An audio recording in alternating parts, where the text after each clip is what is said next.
Ang programang ito ay rated SPG. Striktong patnubay at gabay ng magulang ang kailangan. Maaaring may masiselang tema, lengguwahe, karahasan, sexual, horror o droga na hindi angkop sa mga bata. Pinasok ni Calvin ang bahay nila ni Joanne kung saan gusto niya itong paglaruan at talagang gusto niya itong matikman dahil sabik na sabik siya dito na matikman itong si Joanne dahil unang pagkikita nila ay nasa bar lang pero hindi na ito at talagang prosigido na itong si Calvin na mahanap itong isang babae na si Joanne pala iyon.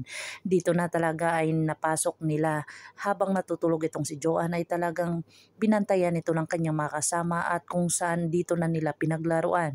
Hindi siya napigilan ni Joanne na kung saan dito na nga ay nakatakas itong si Joanne doon sa kwarto at nakalabas ito. Dito na nakita ng kanyang lola at saka ng kanyang tatay itong si Joanne kung saan nakita niya ito at kung saan dito na nga ay na nakita ng kanyang ama itong yung tatay ni Joanne kung saan dito na nga niya ipinukpok at naunang binaril ang kanyang lola.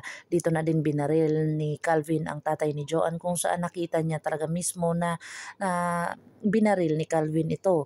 Dito na tumakas na ang kanyang mama at saka si Joanne kung saan nakapagsumbong ito kay Paeng.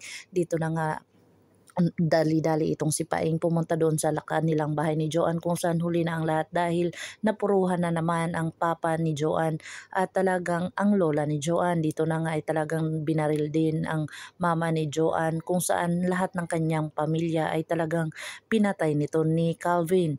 Dito na naabutan at rumisponde itong si Paeng at saka si Black Rider kung saan nabutan nila dito at talagang nakatakas na ito. Dito na nga ay talagang sinundan ni Black Rider itong grupo ni Calvin na kung saan dito na nga kaya matunto ni Black Rider itong grupo ni Calvin at talagang maghihiganti itong si Paeng dito sa ginawa sa kanyang kanyang fiancé na si Joanne dito na kung saan talagang hahagilapin ni Paeng kung sino at ano ang kanilang motibo.